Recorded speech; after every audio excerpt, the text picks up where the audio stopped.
Yeah, that day, That night, we all got sick. Was it that night though? Yes. Oh, we have 7 people went. 5 of us had the runs. I didn't have the runs. I don't care. It was worth it. The food was that good that it was okay to have the runs. I don't think Yeah. I regret that night. Yeah, no, I don't regret that night either. It was worth it. Angel, you went to Malaysia. How was it? It was so good. Everybody there, the people, the experience, amazing. I You loved had a it. look. Where'd you get back? Yesterday night. We're back in Sydney We're back in Sydney. after a long, kind of long 10-day trip.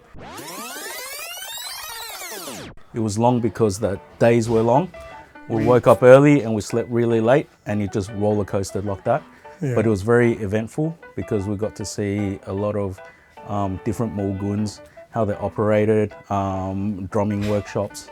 So you went. Why'd you go? And, what'd We you guys do? went to learn how to be a line dance and jong judge Yep. from with KSK. Yep. Was there anything that surprised you in the judging course? Yes, that they only spoke in Mandarin. Oh my God. It was like in Chinese. The whole thing was in Chinese.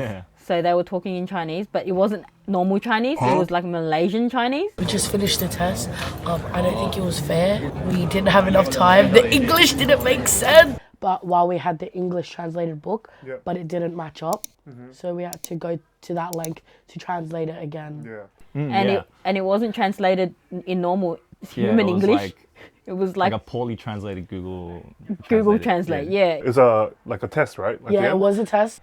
So at first we were all like stressing out, like thinking Yeah, that yeah. we're gonna study. We have to study all night. I'm trying to study and you're making me laugh. They did have a discussion the night of saying that it was way too hard for other people to memorize this book fully within 2 days of learning. Luckily, last minute, the day before, they allowed us to have an open book. It was an open book. Yeah, it was open book. Yeah, so that's why we kind of like went to the We went to the market Jonker Walk market instead of like studying. Yeah. Yeah, after we did the judging course, We were thinking of like make friends with all the different teams and stuff that we knew there at the judging course, and then Johnny decided to make friends with KSK and try to like Yeah. go to their clubhouse, and they invited us to their clubhouse. we actually went to Moa.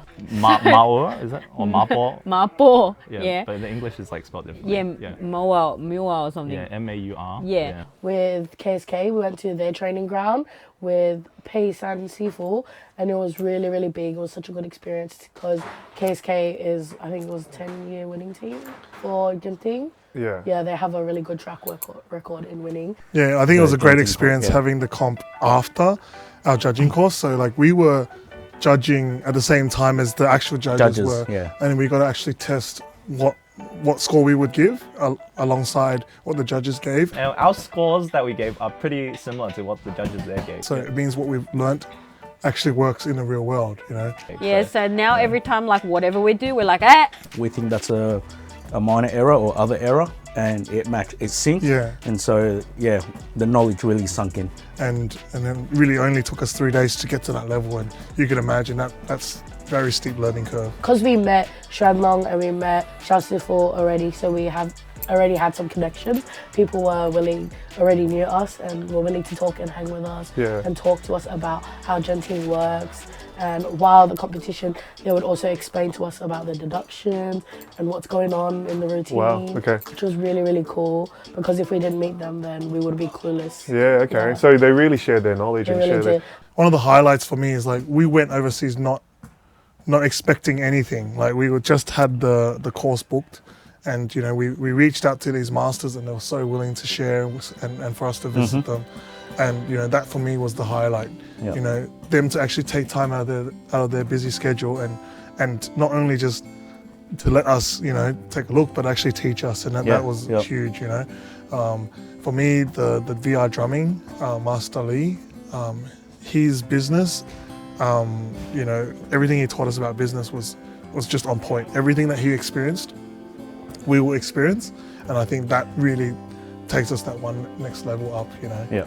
What was your highlight? Seeing Master Xiao, one of the, that's how I learned drumming, watching all his YouTube videos and seeing how he drums. Yeah, and we also, we went to visit his factory. We saw some cool lion heads being made. after meeting him and him writing a personalized message in my book saying, continue to pursue the love and art of line dancing is, that was the highlight. That was the biggest highlight of my trip. Today is the best day ever. That was cool. Yeah. I think that was really cool. He used your name as well to write it into the poem. Where did we go after Master Shao? After Master Shao, I can't remember. Yeah, so... Where did we go? No, Master Shao took us to... He took us to eat bak kut teh. Yeah, bak kut teh. Oh, that was so good. We actually had to, we got to eat lunch with him. That restaurant is my highest I've ever I think that's number one on my restaurant list. Like, we went there, we were hungry, but it's because the previous couple of days we also didn't really eat great food. Yeah. So when we end up sitting down and eating bak kut teh, and that's the one that Master Shao actually introduced us. Yeah. Man, that was beautiful. That was the first day we had rice in like 4 or 5 days. It was, so that was really good. After 4 days, that was the first proper meal. Yeah. And then after that meal, he was like, oh, how long has Tyson been learning for? And we're like, 7 years. So I'll go back and I'll coach him. And then we were so happy to get a coach from such a master. It's not only it's a rare, it's like he's opening all the doors. And I think that's something that, we felt about Malaysia, they opened all the doors, so friendly, so it was unconditional and inspiring. Then he got a thumbs up, which was really cool. After that, he's like, yep, because he was so happy. Yep, I'm going to Genting next year. And then the next day we went to visit Master Andrew, Xuan Long. I'm a huge fan of him because I got to see, when I was growing up, there was no such thing as Lo Fuji Lion style. There was no Lo Fuji style. And I got to see it come from, very humble beginnings to now, it's such a recognized style. He built it from scratch. We're just merely learning a style. He had to build one. And that's develop and build. Yeah, the drumming beats, the lion dance, the head costumes shape. That whole team, including his masters and the one that built the costumes, that's crazy, And he was so nice. We got there, we had to take off our shoes. That was the first facility. Experience, and we're like, okay, what to expect? Open up and it's just medals everywhere. Wall full of trophies. And then on the other side, it's 3 big dragon heads and lions everywhere. On display. And the fact that it's a storage facility, but it's clean. Presented. It was like a gallery, basically. And that tells me something about the master. His dedication to the sport reflected in just how he packs his storeroom and how he wants it clean. How it's presentable. And I would say we do quite a good job in cleaning. We do a very good job. But he's on another level. He was about 20 minutes late. We were there about 20 minutes before he showed up. So we got to mingle with his students. And then Tyson's like, oh, can you teach me this? And then straight away they started teaching him things. They started drumming. And their drumming style is very different to our style. We play the Hot San style and they play the Lo Fuji style. And it's I don't know, it's so new to me. I haven't learned it. So they're very, very focused on gudim, the point, where the line stops and where the drum spots. They're really on point, and that's huge, you know. And that's something I really admire about that team. We had also the Hong Kong team come. 40 people. Yeah, 40 people from Hong Kong come. So it was quite a busy, social gathering. Everyone line dancing. After this team, it was that team, and we got to see the Kaylan, and that was an eye-opener.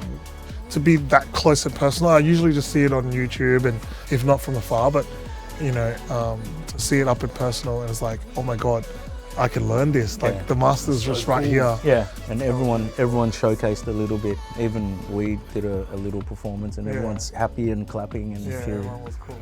Yeah. Line dancing is actually on another level. In Sydney, we just see small teams, right? But actually, after going to Malaysia, seeing that teams can actually go so far up higher and achieve more things was really good. Yeah. Okay. And then Master Andrew said, "Oh, are you doing anything? Are you hungry?" And he said, "Oh, we're not doing anything. Oh, come downstairs."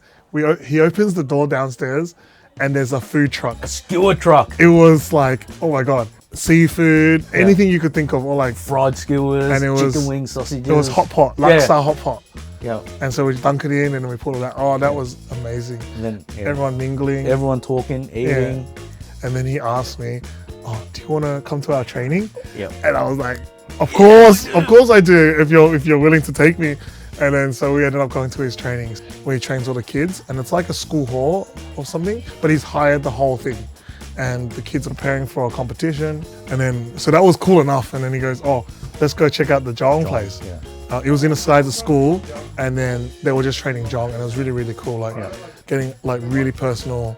They asked Tyson to jump and looked at the way he jumps, and it's like, oh, very strong, very heavy. Yeah. And of course, you know, as the head, you're supposed to be jumping light, and the way he kind of explained it was really, really cool, and almost like a backstage pass to there, you know. Yeah. And he's the grandmaster of the people that performed at Genting. Yeah. So he should be busy preparing his team, right? Yeah. But I guess his student is the master now, and he got time to actually spend with us, which we were more than grateful. The drummer connecting to the cymbalists, connecting to the lines as well, to make sure they're working as one group instead of yelling at each other. They're helping each other fix things. And they were very serious. They were. Like 13 to 15-year-old kids, like full focus on the team, and the drummer, also very young, but was able to lead the whole team. It was so cool. He invited us to a performance the next day, but we couldn't make it. We went to VR drumming. And then we got there, and then they're on their radio saying, oh my God, they're here. There's 7 of them, almost ready. Let me know when you're ready. So we're like, oh, what's going on? And then the master appears and he does this full presentation. Yeah. I guess they're really like used to it, you know, like people visiting. That's their standard run. Yeah. Right? And then they go, oh, do you want to learn? And we're like, I had the biggest smile. My smile was all the way up here. Very simple beats, but because, you know, everyone had to be on point, that was the highlight. How he got everyone to like really, in that short amount of time, to get everyone to play the same tone at the same time. That was crazy. He has the sound foam all over the room, and to me, that shows like he really cares. You know, it's like you go to a business and you can tell if they care or not, right? You see a performance, you can tell, oh, these guys care so much about what they do that they make it look pretty and beautiful, and that's something that, you know, we as performers need to strive towards. It's that experience, that whole package kind of thing. It's the whole user experience, the effect. And because he does education, we learnt a lot, because, you know, we can see how we could use his model and his experience to bring back to Australia to do what we do so well. And he did not hold anything back. He just gave it to us. Just shared it all. We had a bit of a mishap with the Airbnb. Unfortunately, it looked great on the website. And we got there, it was quite messy, quite dirty, quite stinky, and eventually... Wesley started getting rashes. Oh yeah, I got rashes on my neck, like from sleeping on my bed. And so, we left that hotel, and we were like homeless then. Pretty much. Pretty much homeless. I mean, it sucked that we had to move and there was all this drama, but I think it really made the whole thing worth it. Like, it's like we're going through obstacles, and then it's like we get the reward. No, but we're solving them together, right? As a group. So talk to us about Genting. Like, how was the whole environment? Like, it would have been amazing. The whole environment was crazy. From when we landed, when we got to Genting, there was line dancing everywhere. Yeah, but the Genting comp is like the pinnacle of line dancing. To me, the way I can explain it, it's like the Olympic Games of line dancing.